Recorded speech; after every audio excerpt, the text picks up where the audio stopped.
தேவனுக்கு மகிமை உண்டாவதாக. மெய்யான தேவன் இயேசு கிறிஸ்து, வானத்தை பூமியை படைத்தவர் இயேசு கிறிஸ்து, சர்வ வல்லமை உள்ள ஆண்டவர் இயேசு கிறிஸ்து. எல்லாரும் சேர்ந்து சொல்வோம்.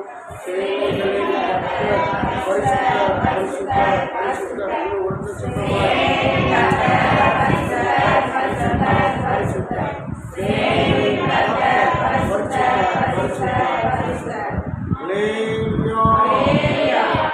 நல்லவர். இந்த ஞாயிற்றுக்கிழமையிலே தேவனுடைய பாதத்திலே நாம் அமர்ந்திருப்பது நமக்கு கிடைத்த ஸ்லாக்கியம். ஆண்டவர் இந்த நாளில் நம்மோடு கூட பேசுவாராக. நம்மோடு கூட இந்த வாரத்திற்கு தேவையான வார்த்தைகளால் நம்மை நிரப்புவாராக. இந்த நாட்களிலே நமக்கு தேவையான வார்த்தைகளால் நம்மை நிரப்பி தேவன் நம்மை பலப்படுத்தி மேன்மைப்படுத்தி கனப்படுத்தி ஆசீர்வதிப்பாராக. இதற்காக நான் கர்த்தரை ஸ்தோத்திரிக்கிறேன். ஆண்டவருக்கே எல்லாம் மகிமை உண்டாகட்டும். தேவன் கிருபையாய் இந்த நாளில் நம்முடைய மத்தியிலே எழுந்தருளி பேசும்படியாக ஒரு வார்த்தையை நாம் வாசிப்போம். சங்கீதம் 24 சங்கீதத்தில் 5வது வசனத்தை நாம் வாசிக்க கவனிப்போம். கர்த்தர் நல்லவர். உமது ரட்சிப்பினால் இருக்கிறது.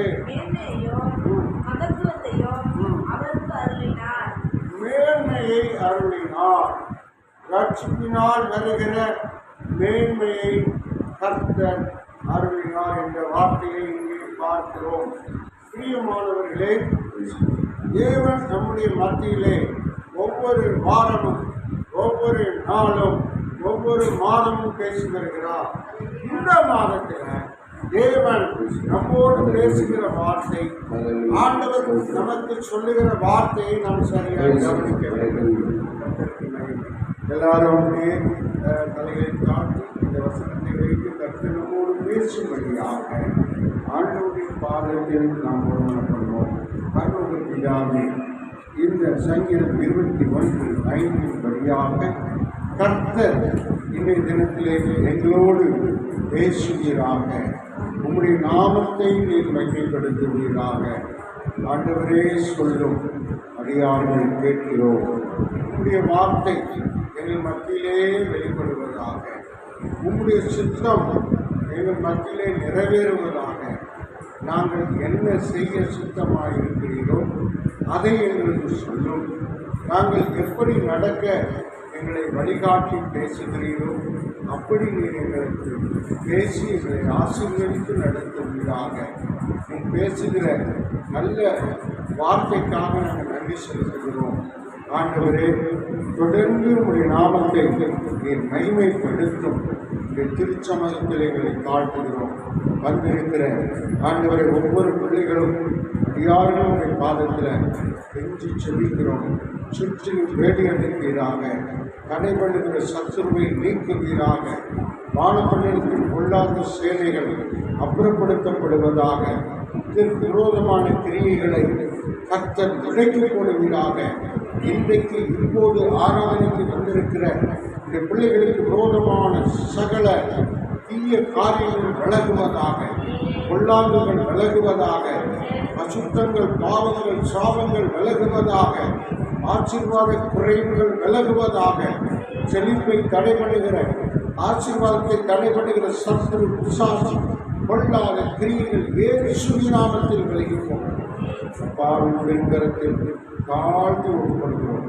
நீரே எங்களோடு பேசி இயேசுவின் நாமத்தில் ஜெபிக்கிறோம். ஆமென். அல்லேலூயா. இன்றைக்கு இந்த செய்தியளிக்க அழைத்ததான டாக்டர் அவர்களுக்கும் அனைத்து கர்த்தருடைய பிள்ளைகளுக்கும் வாழ்த்துக்கள். கர்த்தருடைய ஆசீர்வதிப்பாராக. கர்த்தர் உங்களோடு கூட இருப்பாராக. கர்த்தருக்கு மகிமை. சங்கீதம் 21:5 கர்த்தர் உம்முடைய ரட்சிப்பினால் மகிமை பெரிதாயிருக்கும், மேன்மையும் மகத்துவத்தையும் அருமை நீர். அல்லேலூயா. இல்ல, தேவன் சொல்லுகிற ஒரு வார்த்தையை நாம் சரியாய் கவனிக்க வேண்டும். அவர் மேன்மையை அருளுகிறார். கடந்த மாதத்தில் நாம் பார்த்தோம், ஆண்டவர் ஆறுதல் அருளுகிறார் என்று பார்த்தோம். இன்றைக்கு என்ன பார்க்கிறோம் என்று சொன்னால், மேன்மையை அருளுகிறார். இந்த வார்த்தை அநேகர் பயன்படுத்த மாட்டாங்க, ஆனால் கர்த்தர் பயன்படுத்துகிறார். மேன்மை மேன்மை என்பது மனிதனுக்கு கிடைக்க வைக்கப்பட்டிருக்கிறதான ஒரு வாக்கியம். இந்த மேன்மையை நாம் சுதந்திரிக்க வேண்டும் என்று இயேசு கிறிஸ்து விரும்புகிறார். நம்முடைய குடும்பம் மேன்மையை சுதந்திரிக்க வேண்டும், மேன்மையை பெற்றுக்கொள்ள வேண்டும். நம்முடைய பிள்ளைகள் மேன்மையை பெற்றுக்கொள்ள வேண்டும், மேன்மையை சுதந்திரிக்க வேண்டும் என்று இயேசு கிறிஸ்து நம் மீது அன்புள்ளவராக இருந்து அதை நமக்கு அருளும்படியாக விரும்புகிறார். ஆண்டவர் மேன்மையை அருளுகிறார், மகத்துவத்தை அருளுகிறார். 2 வார்த்தை இருக்கிறது. இந்த மேன்மை குறித்து மாத்திரமே இன்று நாம் தியானித்து அதை சுதந்திரிக்க போகிறோம். ஆண்டவர் பேசுகிற காரியம் நமக்கு புரோஜனமானது, நம்முடைய குடும்பத்துக்கு தேவையானது. மற்றவர்களுக்கெல்லாம் இந்த மேன்மை கிடைக்காது. ஆனால் ரட்சிக்கப்பட்டவர்களுக்கு மாத்திரம்தான் மேன்மைங்கிற ஆசீர்வாதம் கிடைக்கும். கோடிக்கணக்கான ஆசீர்வாதங்கள் வேதத்திலே புதைந்து கிடக்கிறது. இதை சுதந்திரிக்க போகிறது யார் என்று சொன்னால் கர்த்தருடையவர்கள். வேதம் சொல்லுகிறது இல்லை, ரட்சிக்கப்பட்டவர்கள், ரட்சிப்புக்குள்ளாய் மாற்றப்பட்டவர்கள், ரட்சிப்புக்குள்ளாய் ஆண்டவர் வேறுபடுத்தவர்கள், ரட்சிக்கப்பட்டவர்களுக்கு தான் இந்த மேன்மை உண்டு. மற்றவர்களுக்கு இந்த மேன்மை கிடையாது. மேன்மை அவர்கள் சுதந்திரிக்க முடியாது. இந்த பூமியில அவர்கள் சம்பிரதாயமாய் வாழலாம், பெரிய வசதிகளோடு இருக்கலாம், ஆனால் மேன்மையாக தேவன் வைத்திருக்கிற உன்னத காரியங்கள் அவர்களுக்கு கிடையாது. ஆனால் நமக்கு தேவன் அருளை செய்திருக்கிறார். எல்லாரும் ஆண்டவர் மேன்மையை நமக்கு வைத்திருக்கிறார், மேன்மையை அருளுகிறார். அதற்காக நாம் அவருக்கு நன்றி செலுத்த வேண்டும். சங்கீதம் 71 21வது வசனத்தை வாசிக்கும் போது தாவீது என் மேன்மையை பெருக பண்ணி என்னை தேற்றுவீர் என்று சொல்லுகிறார். தாவீது இந்த வார்த்தையை சொல்லும் போது நாம் என்ன நினைக்கிறோம்? தாவீது ஏற்கனவே மேன்மையை பெற்று அவன் பெருகி அதை அனுபவித்திருக்கிறான். அதனாலதான் அவன் சொல்றான், விசுவாசத்தோடு சொல்றான், ஐயா இந்த நாட்கள்ல எனக்கு சில கஷ்டம் இருக்குது, சில நெருக்கங்கள் இருக்கிறது, சில போராட்டங்கள் இருக்கிறது, சில வருத்தங்கள் இருக்கிறது. ஆனால் தேவ சமூகத்திலே ஆராதிக்கும் போது, தேவ சமூகத்திலே செபிக்கும் போது அவன் சொல்லுகிறான், என் மேன்மையை பெருக பண்ணுவேன். அவ்வளவுதான் என்று கிடையாது. நிறைய மேன்மையிலே பெருக்கமான காரியத்தை, உயர்வான காரியத்தை, மேன்மையின் அளவை பெரிதுபடுத்த போகிறேன், பெருகப்பட போகிறேன், அதிகமாக்க போகிறேன் என்று சொல்லி அவன் தேவனிடத்தில் விசுவாசத்தோடு அறிக்கையிடுகிறான். என் மேன்மையை பெருக பண்ணி என்னை மறுபடியும் மேன்மை பெருகும் போது நாம் தேற்றப்படுகிறோம். தேற்றப்படுவது நாம் அவசியம். நம்ம யாராவது தேற்ற மாட்டார்களா? நமக்கு யாராவது ஆறுதல் சொல்ல மாட்டார்களா? யாராவது நமக்கு நல்வார்த்தை பேச மாட்டார்களா, சொல்ல மாட்டார்களா என்று சொல்லி சிலர் நினைப்பதுண்டு. ஆண்டவர் தேற்றுகிறவர், அல்லேலூயா, நம்மை தேற்றுகிறவர். அவர் சொல்லுகிறார், உங்கள் மேன்மை பெருகும், நீங்கள் இப்படியே இருப்பதில்லை, நீங்கள் மேன்மைப்படுத்தப்படுவீர்கள், நீங்கள் மேன்மையை பெருக பண்ணி உங்கள் வாழ்க்கையிலே உங்கள் வாழ்க்கை தரம் உயர்த்தப்படும் என்று தேவன் உங்களோடு நேரடியாக சொல்லுகிறார். அல்லேலூயா, அல்லேலூயா. மறுபடியும் என்ன செய்கிறேன்?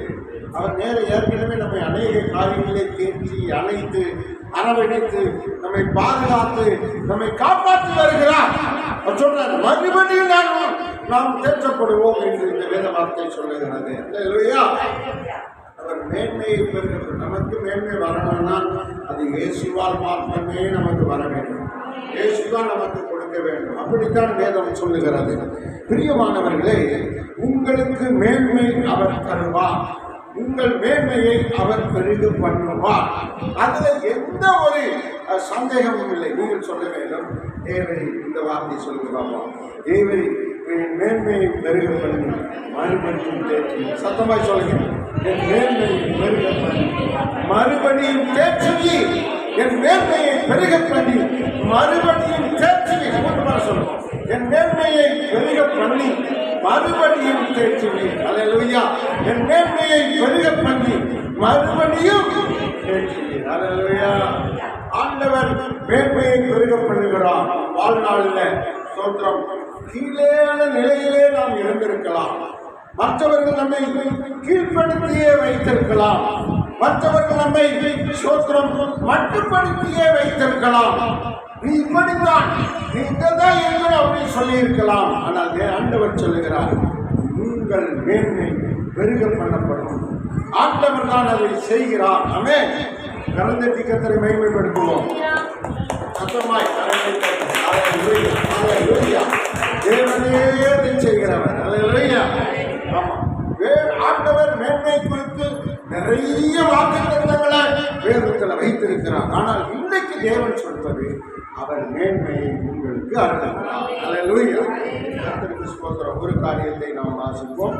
நமக்கு ஏன் கிறிஸ்தவர்களுக்கு மாத்திரம், ஆண்டவருடைய பிள்ளைகளுக்கு மாத்திரம், ரட்சிக்கப்பட்டவர்களுக்கு மாத்திரம் ஆண்டவர் ஏன் மேன்மையை கொடுக்கிறார், மேன்மையை வைத்திருக்கிறார், மேன்மையை அளிக்கிறார் என்று சொல்லி நாம் கவனிக்க வேண்டும். காரணம் என்னவென்று சொன்னால், அவர் அப்படிப்பட்ட ஒரு அமைப்பை, ஒரு ஆசீர்வாதத்தை, ஒரு சிராக்கியத்தை நமக்கு உண்டு பண்ணி வைத்திருக்கிறார். அதை குறித்து நாம் சிந்திக்க போகிறோம். வாசிங்க, 2 பேதுரு 3ஆம் அதிகாரம் 4வது வசனத்தை கவனிப்போம். 2 பேதுரு 3ஆம் அதிகாரம் 4வது வசனத்தை கவனிப்போம். வாக்கு தத்தங்களில் எங்கே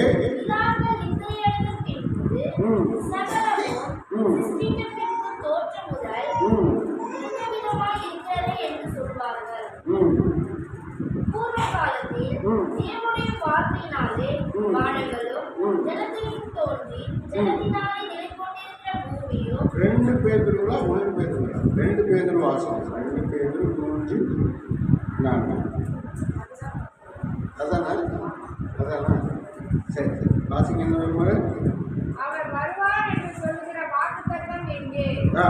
பிதாக்கள் நித்திரை அடைந்த பின்பு சகலமும் சிருஷ்டிப்பின் தோற்றம் முதல் இவ்விதமாய் இருக்கிறதே என்று சொல்லுவார்கள். பூர்வ காலத்தில் தேவனுடைய வார்த்தையினாலே வானங்களும் ஜலத்தினின்று தோன்றி ஜலத்தினாலே நிலை கொண்டிருக்கிற பூமியும் உண்டாயின என்பதையும், அப்பொழுது இந்த உலகம் ஜல பிரயத்தினாலே அழிந்தது என்பதையும் மனதார அறியாமல் இருக்கிறார்கள். 1 பேதுரு 3ஆம் அதிகாரம் 17ஆம் வசனத்தை கவனிப்போம். அடுத்து 1 பேதுரு 3ஆம் அதிகாரம் அழியாத அலங்கார 3ஆம் அதிகாரம் 4வது வசனம் 17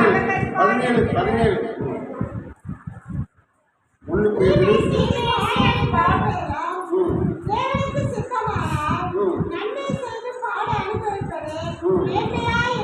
பாருங்க, நமக்கு எப்படி மேன்மை வருகிறது என்று சொல்லி ஒரு வழி இல்லை காண்பிக்கப்பட்டிருக்கிறது.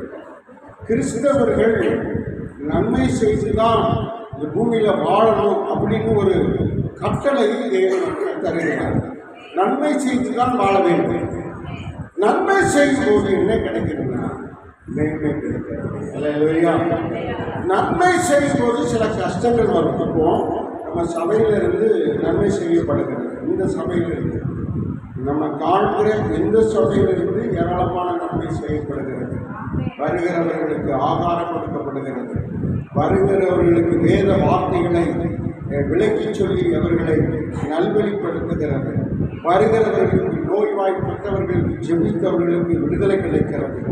இங்கே வருகிறவர்களுக்கு, துக்கத்தோடு வருகிறவர்களுக்கு நல்ல வார்த்தைகளை பேசி அவர்களுக்கு ஆறுதல் கொடுக்கப்படுகிறது. இங்கே ஜெபிப்பதினாலே கர்த்தர் பலத்த அற்புதங்களை அவர்கள் வீடுகளிலே, அவர்களுக்கு வேலை செய்கிற இடங்களிலே, அவர்களுடைய தனிப்பட்ட வாழ்க்கையை செய்கிறார்.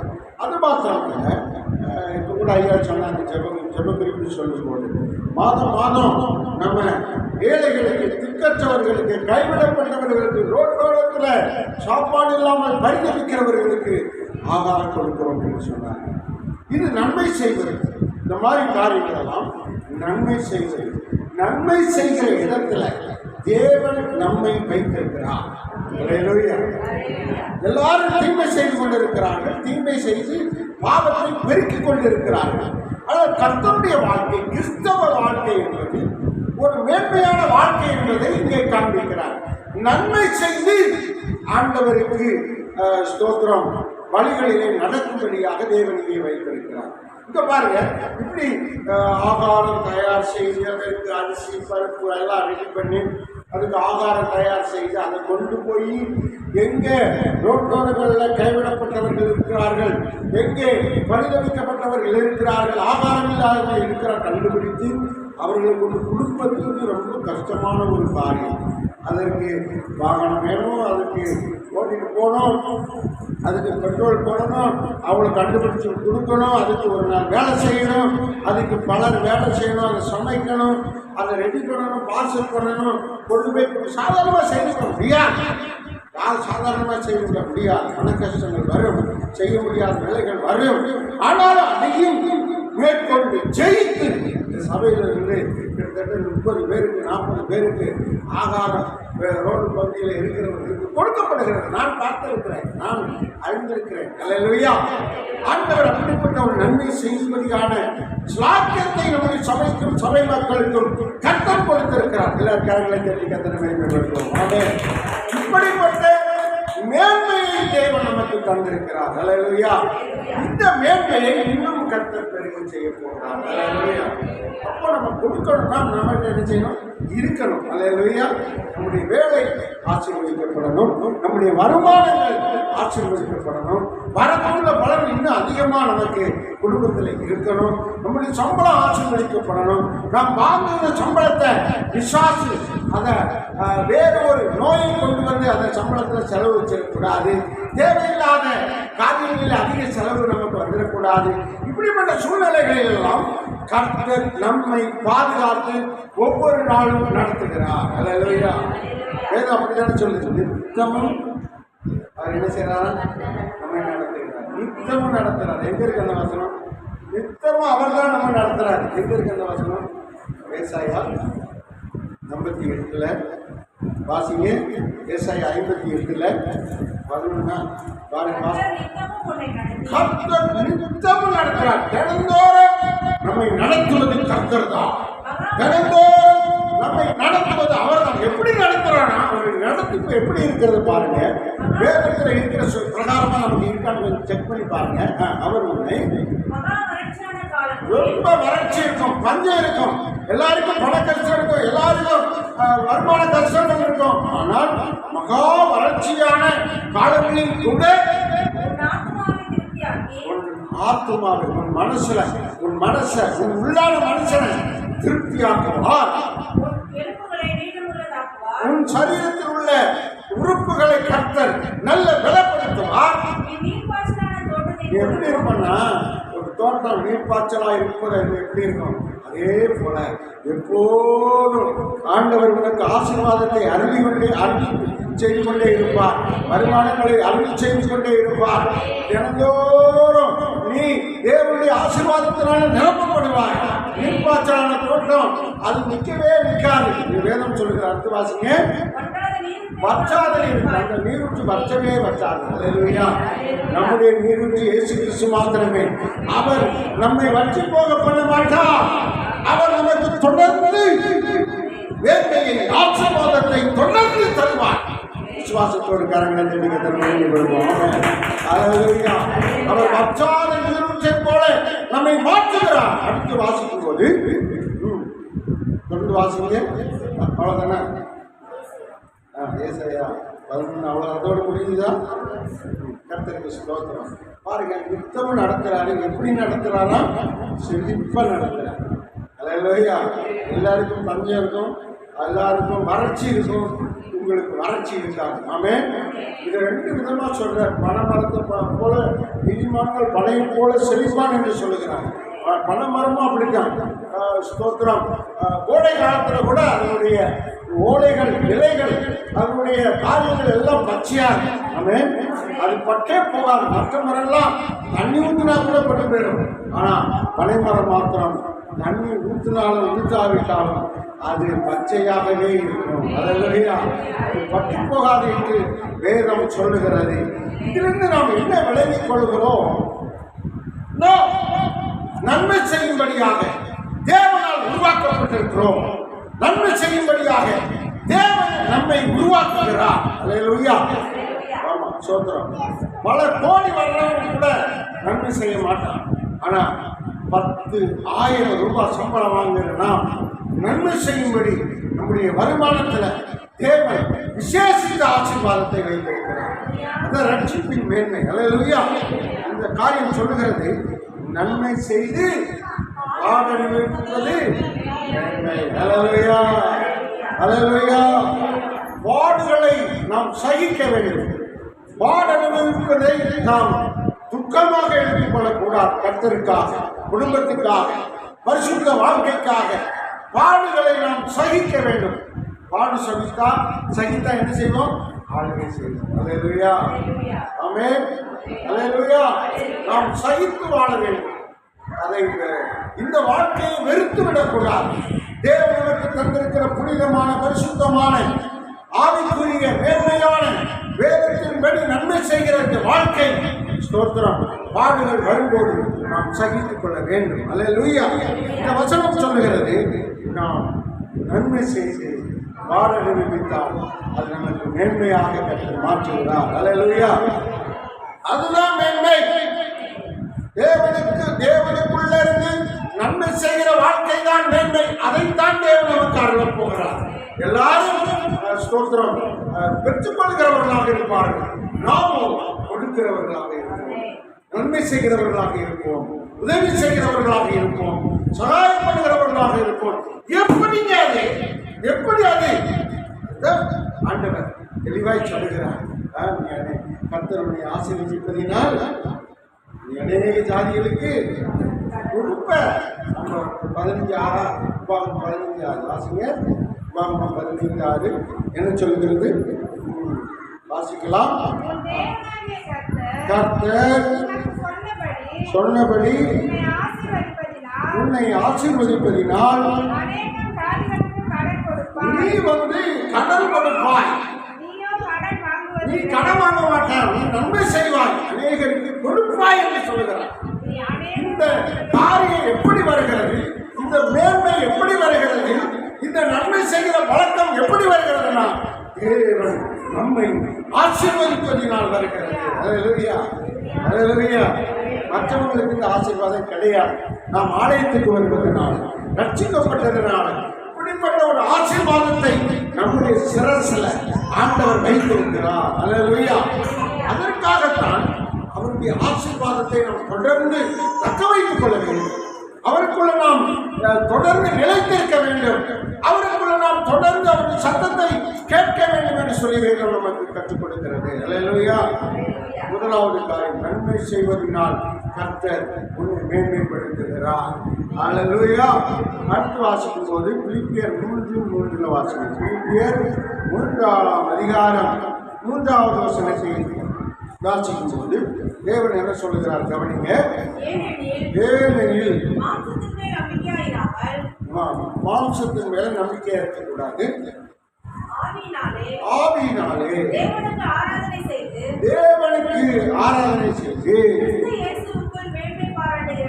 அல்லேலூயா. எப்படி மேன்மை வருகிறதா? எப்படி மேன்மையை தருகிறார்? ஆவியினாலே நாம் ஆராதிப்பதினால் அது ஒரு மேன்மை என்று இங்கே சொல்லப்பட்டிருக்கிறது. நாம் தேவனுக்குள்ள ஸ்தோத்திரம். மற்றவர்களும் ஆராதிக்கிறாங்க, நம்மளும் ஆராதிக்கிறோம். சிலர் பாருங்க வருவாங்க, ஸ்தோத்திரம் பாட்டு பாடுவாங்க, வேற வசனம் வாசிப்பாங்க, எல்லாம் இருக்கும். அபிஷேகத்தில் மட்டும் நிரம்ப மாட்டாங்க. என்ன செய்ய மாட்டாங்க? அபிஷேகத்தில் நிரம்ப மாட்டாங்க. அந்நிய பாசை பேச மாட்டாங்க. அந்நிய பாசையினால நிரப்பப்பட மாட்டாங்க. விட்டு கொடுக்க மாட்டாங்க.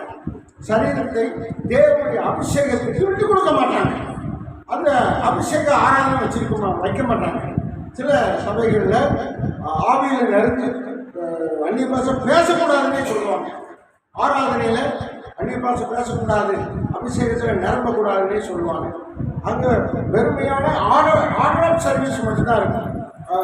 எதிர்க்க கடவும், உட்கார கடவும், ஜெபிக்க கடவும், வாசிக்க கடவும், ஒரு சில கடவும் மட்டும் சொல்லிட்டு அபிஷேகத்தில் நிரம்பி தேவனுடைய மகிமையை, தேவனுடைய ஆசீர்வாதத்தை, தேவனுடைய முத்திரைப்படுதலை, தேவனுடைய அபிஷேகத்தை இருதயத்துக்குள்ள நம்ம சரீரத்துக்குள்ள அவர்கள் பெற்றுக்கொள்ள மாட்டார்கள். பரிசுத்தாவி யாருக்கு கிடைக்கும்னா கீழ்ப்படுகிறவர்களுக்கு தந்தொருளின பரிசுத்தாவி என்று வேதம் எழுதியிருக்கிறது. யார் யார் கீழ்ப்படிந்து வேத வசனத்தின் சத்தியத்துக்கு கீழ்ப்படிந்து வாழ்கிறார்களோ அவர்களுக்கு பரிசுத்தாவியானவர் வருகிறார். அவர்கள் மீது தேவன் தம்முடைய வல்லமையை அனுப்புகிறார். அருமையானவர்களே, இங்கே சொல்லப்படுகிறது ஆவியினாலே கர்த்தருக்குள்ளே ஆராதனை செய்ய வேண்டும், ஆவியினால் ஆராதிக்க வேண்டும். தேவனுடைய ஆவியும் மனித ஆவியாகி நம்முடைய ஆவியும் தேவனோடு இணைந்து ஆராதிக்கிற போது மேன்மை. அல்லேலூயா. அப்படியே கர்த்தர் உங்களுக்கு மேன்மையை கொடுக்கிறார். அதுதான் மேன்மையான வாழ்க்கை என்று சொல்லுகிறார். எப்படி இதுக்கு மேன்மைன்னு சொல்றீங்க அப்படின்னு நீங்க கேட்டா நல்ல யோசனை பண்ணுறாங்க. இவ்வளவு பெரிய உலகத்தை உண்டு பண்ணினவர், யாருமே பார்க்க முடியாத வானங்களை உண்டு பண்ணினவர், முடிவை கண்டுபிடிக்க முடியாத ஆழங்களை உண்டு பண்ணினவர், சர்வ சிருஷ்டிகளை உண்டு பண்ணினவர், உங்களையும் என்னையும் இன்றைக்கு பூமியில் இருக்கிற 700 கோடி மக்களை உண்டு பண்ணினவர். பாருங்க, தேவ ஆவியாக சின்ன இருதயத்துக்குள்ள வருகிறார், இந்த சின்ன சரீரத்துக்குள்ள வருகிறார். நம்ம பரிசுத்தமே கிடையாது, ஆனால் நமக்குள்ள அவர் பரிசுத்தத்தை உண்டு பண்ணி நம்மளுக்குள்ள வாசம் பண்ணுகிறார். அல்லேலூயா. அந்த ஆராதனை இருக்குங்களா, அவரை துதித்து ஆராதிக்கிறது, துதித்து பாடுவது, அவரை சோத்தரிப்பது, அவரை மேன்மைப்படுத்துவது, தேவனே இவை ஆராதிக்கிறேன் என்று சொல்லுகிறது. அவருடைய அபிஷேகத்தினால் நிரம்பி அவருடைய ஆவியோடு இணைந்து கர்த்தரை உயர்த்துகிறோம். பார்த்தீங்களா, இது மேன்மை என்று சொல்லுகிறார். வேதம் மேன்மை என்று சொல்லுகிறது. இதுல மேன்மை பாராட்ட வேண்டும் என்று சொல்லி வேதம் சொல்லுகிறது. இதுதான் மேன்மை. இந்த மேன்மையை விட்டுவிடக் கூடாதுன்னு தான் கர்த்தர் சொல்லுகிறார். இப்படி ஆராதனையை, இந்த அபிஷேக ஆராதனை, ஆவியிலே ஆராதிக்கிற ஆராதனை விட்டுவிட்டால் அது பாவம் என்று வேதம் சொல்லுகிறது. சிலர் விட்டுவிடுகிறது போல நாம் நினைக்கக்கூடாது, விட்டுவிடக்கூடாது என்று அது பாவம் என்று சொல்லுகிறது. எப்படிப்பட்ட பாவம்? மனப்பூர்வமான பாவம் என்று சொல்லுகிறது. எபிரேயர் 10:25 தானே, எபிரேயர் 10:25 எடுத்து வாசிங்க. அங்கே அப்படி சொல்லப்பட்டிருக்கிறது. சோத்திரம், சபை கூடி வருதலை, சபை கூடி வருதுன்னா ஆராதனைக்கு வருது. இதுதான் சபை, இதுதான் கூடுது. எப்போ கூடுதுன்னா ஞாயிற்றுக்கிழமை தோறும் கண்டிப்பாக கூடும். ஞாயிற்றுக்கிழமை தோறும் கண்டிப்பாக 7 மணிக்கு கூடும். ஞாயிற்றுக்கிழமை தோறும் கண்டிப்பாக 9 மணி 10 மணிக்கு கூடும். ஞாயிற்றுக்கிழமை தோறும் சாயங்காலம் 7 மணிக்கு கூடும். இது சபை கூடுதல். இதை விட்டு விடுவது சுவாசிங்க. சிலர் விட்டு விடுகிறாங்க. நாம அந்த மாதிரி சபை கூடி வருதுல ஆராதனை விட்டுறக்கூடாது. எவ்வளோ பெரிய கல்யாணம் வந்தாலும், எவ்வளோ பெரிய விசேஷங்கள் வந்தாலும், எவ்வளோ பெரிய வருமானங்கள் வந்தாலும் சபை கூடி வருது அன்றைக்கு ஞாயிற்றுக்கிழமை விட்டுவிடக்கூடாது. ஒருவருக்கு ஒருவர் இந்த விஷயத்துல புத்தி சொல்லணும். வராதவங்களுக்கு வந்தவங்க புத்தி சொல்லணும். ஏன்னு சொன்னா அவ்வளவு முக்கியமான ஆராதனை, இது மேன்மையானது, இதை விட்டுவிடக்கூடாது என்று கர்த்தர் சொல்லி பேசுகிறார். வாசிங்க. பார்க்கிறீர்களோ புத்தி சொல்ல வேண்டும். எல்லாருக்கும் சபைக்கு வருகிறவர்கள் வராதவர்களை புத்தி சொல்லி வர வைக்கணும். வாங்கய்யா, வராமல் இருக்கிறாங்க, வாங்கம்மா, வராமல் இருக்கிறாங்க, பிள்ளைகள் வந்துடுங்க, ஆராதனைக்கு வாங்க, வராமல் இருக்கிறாங்க அப்படின்னு அவங்க நல்ல புத்தி சொல்லி அவர்களை வர வைக்க வேண்டும். தொடர்ந்து வாசிங்க. இது இந்த மாதிரி நம்ம நல்ல அறிவு நமக்கு இருக்குது. இது நல்ல அறிவு நம்ம அடைஞ்சாச்சு. அடைஞ்ச பிறகு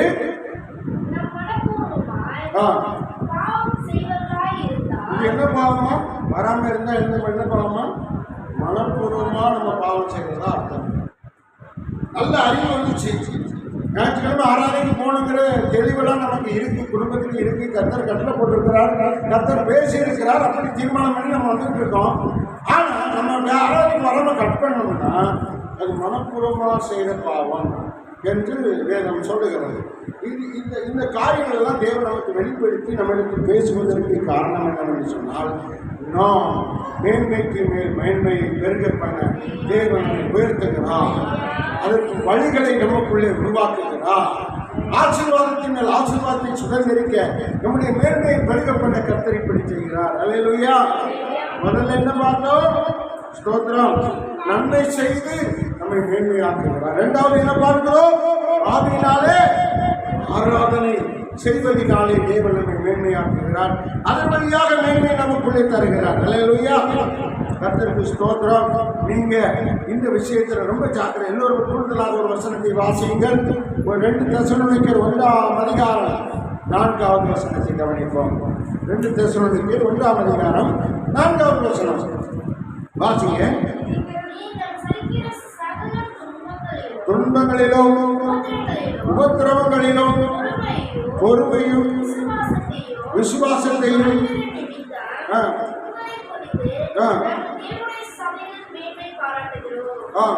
துன்பத்திலும் உபத்திரவத்திலும் பொறுமையிலும் விசுவாசத்திலும் இதுல நாம என்ன செய்யணுமா? சகிக்க வேண்டும். இது சகிக்கிறவர்களாக இருக்க வேண்டும்.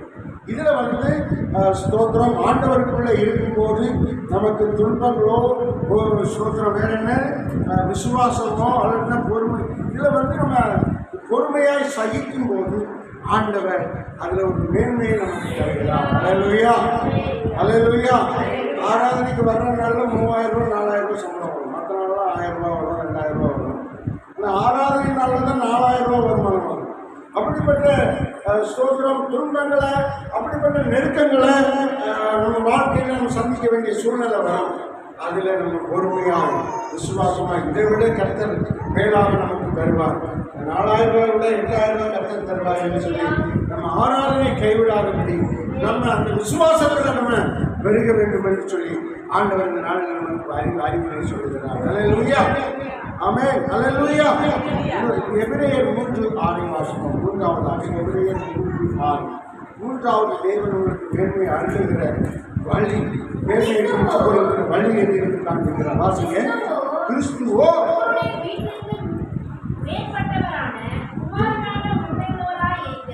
கிறிஸ்து அவருடைய வீட்டிற்கு மேற்பட்டவரான குமாரனான அவர்களுக்கு உண்மையுள்ளவராக இருக்கிறார்.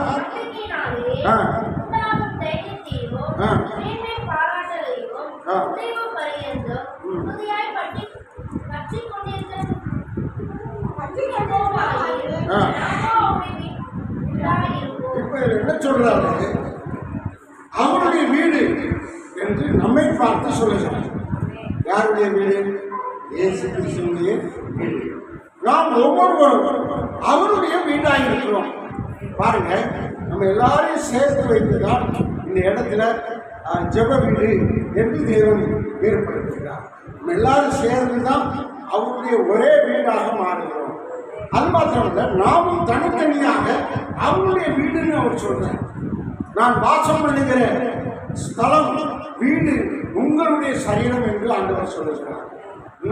நமக்குள்ள இயேசு நம்மிடத்திலிருந்து அவர் பிரதிபலிக்கிறார். மற்றவர்களுக்கு நன்மை செய்யும்படியாக விரும்புகிறார், மற்றவர்களுக்கு உதவி செய்யும்படியாக விரும்புகிறார், மற்றவர்களை நன்மையின் பாதையில பரிசுத்த பாதையில நடத்தும்படியாக விரும்புகிறார். நம் ஒவ்வொருவரும் அவருடைய வீடாக இருக்கத்தக்கதாக ஆண்டவர் நம்மை உயர்த்துகிறார். அல்லேலூயா. அவர் தங்கும் வீடாக நாமே அவருடைய வீடு என்ற வசனத்தை இன்னொரு வாசிக்க பார்ப்போம். கிறிஸ்துவோ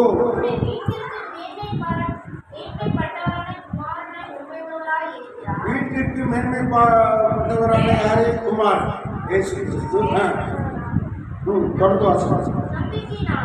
நம்பிக்கையினாலே தைரியத்தையும் மேன்மை பாராட்டுகளையும் பற்றி கொண்டிருப்போமானால் நாமே அவருடைய வீடு. அல்லேலூயா. நாமே அவருடைய வீடு. அவருடைய வீடாய் இருப்பது, அவருடைய ஸ்தோத்திரம், அவருடைய காரியமாய் நாம் இருப்பது, அதுதான் மேன்மை. அல்லேலூயா, அல்லேலூயா சொல்லுங்க. நாம் இதில் தொடர்ந்து அவருக்கு நாம் இடம் கொடுக்கலாம். அதான் சின்ன பிள்ளைகளுக்கு நல்ல சுருக்கமாக நல்லா நடக்க சொல்லுவாங்க. 2 இருதயம் போட்டிருப்பாங்க. ஒரு இருதயத்துக்குள்ள ஸ்தோத்திரம் தீய காரியங்களெல்லாம் இருக்கும், இன்னொரு இருதயத்துக்குள்ள நல்ல காரியங்களெல்லாம் இருக்கும். இந்த தீய காரியங்களெல்லாம் இருக்கிறது சாத்தானுடைய வீடு, இந்த நல்ல காரியங்களெல்லாம் இருப்பது கர்த்தருடைய தேவனுடைய வீடு அப்படின்னு விளக்கி சொல்லுவாங்க. ஸ்தோத்திரம் சண்டே ஸ்கூலில் பாருங்க. அந்த இதுக்கு தான் அந்த ஸ்தோத்திரம் வேதத்தில் அது தெளிவாக சொல்லியிருக்குது. ஆவின் கனி என்பது தேவனுடைய காரியம், அன்பு, சந்தோஷம், சமாதானம். அல்லேலூயா. ஆமாம், உலக காரியங்கள், சண்டை, போராட்டம், யுத்தம், ஸ்தோத்திரம், கெட்ட வார்த்தைகள், சமாதான கேடுகள், கோபங்கள், வைராக்கியம், இதெல்லாம் உலக காரியங்கள். இப்போ பாருங்க, இயேசு எப்படிப்பட்ட இருதயத்துக்குள்ள, எப்படிப்பட்ட மனுஷனுக்குள்ள இருப்பார்னு சொன்னால், இந்த மாதிரி நல்ல காரியங்கள் இருக்கிற மனுஷனுக்குள்ள தான் இயேசு இருக்கிறார். அல்லேலூயா. பாவங்கள், மாம்சக்கிரியைகள் இருக்கிற இருதயத்துக்குள்ள இயேசு வர முடியாது. ஆமென். பாருங்க, நம்ம ஆண்டவர் என்ன செய்கிறாரா, நம்மளா அவருடைய வீடுன்னு சொல்றாரு. வீடுன்னு சொல்லிட்டு அவருடைய அன்பு, சந்தோஷம், சமாதானத்தினால நம்மை நிரப்பி நம்ம வீடா மாற்றி அதில் அவர் மேன்மைப்படுகிறார். அல்லேலூயா. நீங்கள் மேன்மை அடைகிறீர்கள், மேன்மையாக உயர்த்தப்படுகிறீர்கள். அல்லேலூயா. தேவன் இதைத்தான் செய்யும்படியாக ஆண்டவர் என்று விரும்பி உங்களுக்கு பேசிக் கொண்டிருக்கிறார். அல்லேலூயா. 3 காரியம். 1, எப்படி மேன்மைப்படுத்துகிறார்? நன்மை செய்வதனாலே தேவன் நம்மை மேன்மைப்படுத்துகிறார். 2வது ஸ்தோத்திரம், 2வது என்னது? பரிசுத்த ஆவியின் கர்த்தருக்கு ஆராதிப்பதினாலே ஆண்டவர் நமக்கு மேன்மையை அருளுகிறார். 3வது சொல்லுகிறார் ஸ்தோத்திரம். என்ன 3வது? என்ன? ஆம், அவருடைய வீடாய் இருக்கும் போது அவர் நமக்கு மேன்மையை அருளுகிறார். அல்லேலூயா, அல்லேலூயா. எத்தனை பேருக்கு புரியுது? ஆமென்.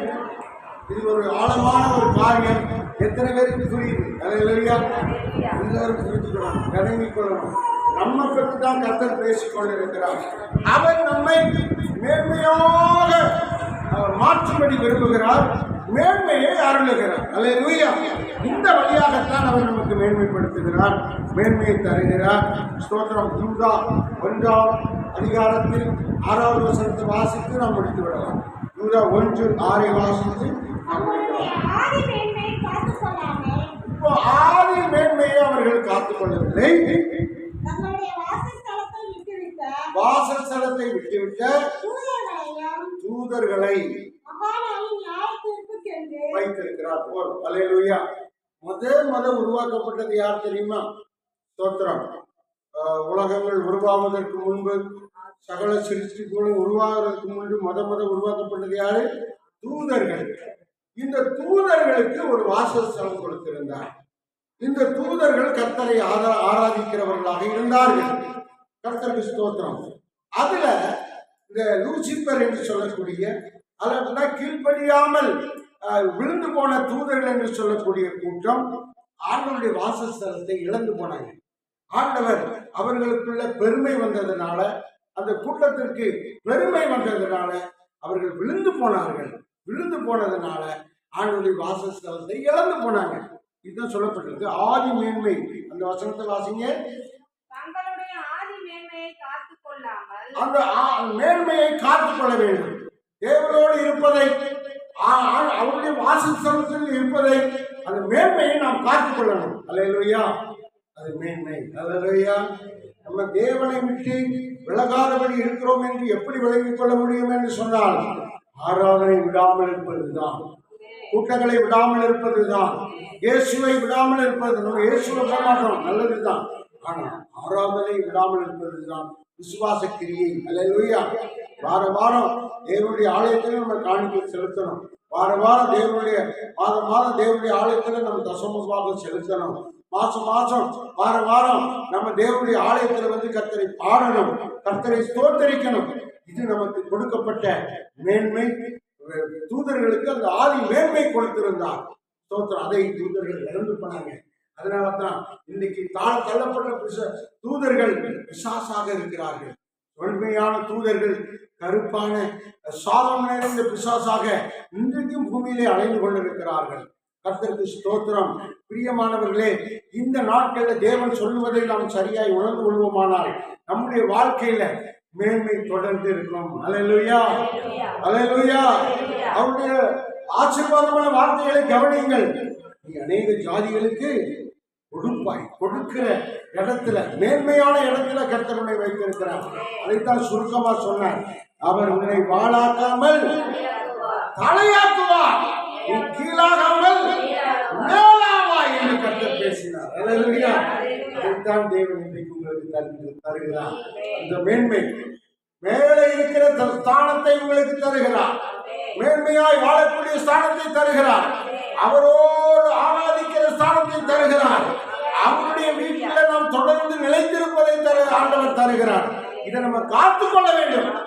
இந்த காரியத்தை, இந்த ஜீவியத்தை, இந்த பரிசுத்தத்தை, இந்த விசுவாச வாழ்க்கையை நாம் காத்துக்கொள்ள வேண்டும். அது மேன்மை. அல்லேலூயா. யாருக்கும் கிடைக்காத சாக்கியம் தேவனோடு வாழ்கிற வாழ்க்கை, பரிசுத்த வாழ்க்கை, நித்திய வாழ்க்கை. இந்த பூமியிலும் மறுமையிலும் நம் நம்பிக்கையாக வாழலாம். அல்லேலூயா. சந்தோஷமாக இருக்கலாம். நாம் குற்றமுள்ள மனசாட்சி உள்ளவர்களாய் இல்லாதபடி நல் மனசாட்சி உள்ளவர்களாய் வாழ முடியும். இங்கேயும் அங்கேயும். அல்லேலூயா. நாம் மாத்திரமல்ல, நம்மை போல பலரையும் இதிலே நாம் கொண்டு வர முடியும். அதற்குத்தான் இயேசு சொல்லுகிறார், அவரை போல அவர் வெளிப்படுத்துகிற ஒரு காரியமாக நம்ம ஆண்டவர் மாற்றுகிறார். அல்லேலூயா. நான் நிறைய நேரம் ஜெபம் பண்ணேன். எப்படி ஜெபம் பண்ண தெரியுமா? ஆண்டவரே, எங்களை காண்கிறவர்கள் உண்மை காண வேண்டும். சொல்லுங்க அந்த வார்த்தை. எங்களை காண்கிறவர்கள் உண்மை காண வேண்டும். அவரை வெளிப்படுத்தும். அவரை நம்ம வெளியே சொல்லணும். நம்ம பேசும்போது இது இயேசு பேசினார் என்று சொல்ல வேண்டும். நாம் அவர்களுக்கு ஆறுதல் சொன்னது இது இயேசு ஆறுதல் சொன்னார் என்று விளைவிக் கொள்ள வேண்டும். பிரியமானவர்களே, இப்படிப்பட்ட மேன்மை தேவன் நம்முடைய வாழ்க்கையில, குடும்பத்தில், நம்முடைய பிள்ளைகள் மத்தியில், நம்முடைய எதிர்காலத்தில் தரப்போகிறார். எல்லாரும் கண்களை மூடி நாம் ஜெபிப்போம். ஆண்டவர் தொடர்ந்து மேன்மை நமக்கு அருள்வாராக. எல்லாரும் கண்களை மூடி, எல்லாரும் கண்களை மூடி சத்தமா சோத்திரம் பண்ணுங்க. சோத்திரம், சோத்திரம், சோத்திரம், சோத்திரம். ஆராதிக்கும் மேன்மை, ஆதியிலே ஆராதிக்கும் மேன்மை, அவருடைய வீடாயிருக்கும் மேன்மை, அவருடைய வாசஸ்தலத்தை காத்துக்கொள்ளும் மேன்மை ஆண்டவர் தாமே தொடர்ந்து நமக்கு அருள்வாராக. ஓ ஆதி மேன்மை, ஆதி மேன்மை தொடர்ந்து நமக்கு தருவாராக. ஓ ஸ்தோத்திரம். கிருபையுள்ள தேவன் நமக்கு அவருடைய வீடாய் இருக்கத்தக்கதான, நம்மோடு எப்போதும் வாசம் பண்ணுகிற அனுபவத்தோடு இருக்கத்தக்கதான நன்மை செய்கிற மேன்மை, கொடுக்கிற மேன்மை, எல்லாருக்கும் உதவுகிற மேன்மை, அதனுடைய ஆசீர்வாதத்தில் நான் மேன்மை அருள்வார் என்கிற ஆசீர்வாதத்தில் இருக்கிறது. ஆண்டவர் அநேகருக்கு உங்கள் மூலமாய் உதவி செய்ய போகிறார், கொடுக்க போகிறார், அநேகரை வாழ வைக்க போகிறார். எல்லாரும் வறட்சியாக இருப்பாங்க, நீங்களோ செழிப்பாக இருப்பீர்கள். வற்றாத நீரூற்றாய் இருப்பீர்கள், நீர்ப்பாய்ச்சலான தோட்டமாய் இருப்பீர்கள், கர்த்தருடைய தோட்டமாய் இருப்பீர்கள். எப்போதும் ஆண்டவருடைய மகிமையினால் நிறைந்தவர்களாக இருப்பீர்கள். கர்த்தருக்கு ஸ்தோத்திரம். எல்லாரும் சத்தமா ஸ்தோத்திரம் பண்ணுவோம். ஸ்தோத்திரம், ஸ்தோத்திரம். வார்த்தைகளுக்கான ஸ்தோத்திரம். நீர் எங்களோடு பேசின வார்த்தைகளை படிக்கணும், நிறைவேறும். ஸ்தோத்திரம். திருச்சபை பிள்ளைகளை தாழ்ந்துகிறோம், எங்களை ஒப்பு கொடுக்கிறோம். ஆண்டு இந்த நாளில் ஆண்டவரே இப்படிப்பட்ட உபதேசங்களால் கர்த்தர் மேன்மை அருள்வார் என்ற வார்த்தையினால் எங்களை நிரப்பினதற்காக ஸ்தோத்திரம். இந்த மேன்மைகள் எல்லாம் எப்படி வருகிறது, எப்படி நாங்கள் பெற்றிருக்கிறோம் என்று சொல்லி விலைக்கு காண்பித்திருக்கிறீர்களப்பா. இதன்படியே குடும்பங்களில் ஆண்டவரே இந்த ஆசீர்வாதத்தை தங்கப்படும் ஆண்டவரே மேன்மையை பெருகப்படுவேன் என்று சொன்னீரே, அந்த மேன்மை பெருகுவதாக ஒவ்வொருவர் மீதும் கரத்தவையும் தொட்டு ஆசீர்வதி, சரீர பலகீனங்களை நீக்கி, சரீர ஆண்டவரை கஷ்டங்களை நீக்கி, நோய்களை நீக்கி, ஆண்டவரை குறுக்கு வலி, இடுப்பு வலி, தலைவலி, வயிற்று வலி எல்லாம் நீக்கப்படட்டும். இயேசு கிறிஸ்துவின் நாமத்தினால ஒவ்வொருவர் சரீரத்திலும் சுகத்தை கட்டளையிடுவீராக. ஆரோக்கியத்தை கட்டளையிடுவீராக. வந்திருக்கிற எல்லா குடும்பங்களும் ஆசீர்வதிக்கப்படட்டும். அவருடைய வீடு ஆசீர்வதிக்கப்படட்டும். வீடு இல்லாதவர்களுக்கு சொந்த வீடு கொடுத்து ஆசீர்வதியும் ஆண்டவரே. அல்லேலூயா. அவர்கள் வருமானங்களை வரத்துள்ள பலனை சம்பளத்தை ஆசீர்வதியும். பலமடங்கு பெருக பண்ணும். வறட்சிகள் மாறட்டும். பற்றாக்குறைகள் நீங்கட்டும். தேவைகள் அதிகமாய் கர்த்தர் கொடுத்து இவர்களை திருப்தியாக்குவார்கள். பிள்ளைகளுக்கு மன கஷ்டங்கள் பாரங்கள் எல்லாம் நீங்கட்டும். வேலை ஆசீர்வதிக்கப்படும். வருமானம் ஆசீர்வதிக்கப்படட்டும். வியாபாரம் ஆசீர்வதிக்கப்படட்டும். கையில் கைகள் ஆசீர்வதிக்கப்படுவதாக இயேசு கிறிஸ்துவின் நாமத்தினால் மேன்மை அருளப்படட்டும். அன்பின் நாமத்தினால் இயேசுவின் நாமத்தில் ஜெபிக்கிறேன். நல்ல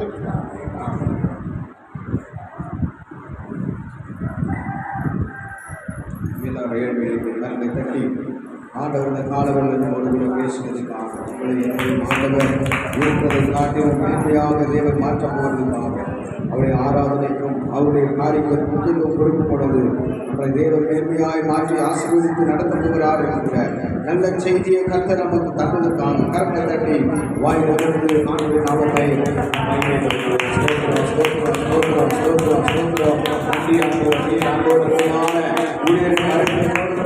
தயவுக்காக நன்றி செலுத்துகிறோம். வாழ்க்கை குடும்பத்திலே ஆண்டவரே திருப்தியை உண்டாக்க போவதற்காக ஸ்தோத்திரம். ஆண்டவரே மேன்மையை உண்டாக்க போவதற்காக ஸ்தோத்திரம். மகிமையை உண்டாக்க போவதற்காக ஸ்தோத்திரம்.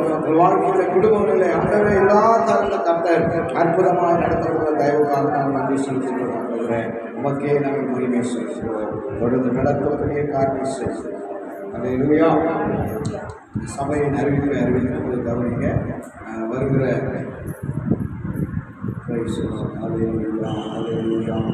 வருகிற புதன்கிழமை சரியாக 7 மணிலிருந்து 8 மணிக்குள்ள தையல் பயிற்சி ஜெபித்து இந்த இடத்துல ஆரம்பிக்கப்படும். நாம இலவசமாக அந்த தையல் பயிற்சிகள் கற்றுக் கொடுக்கிறோம். வேற யாராவது இருந்தால்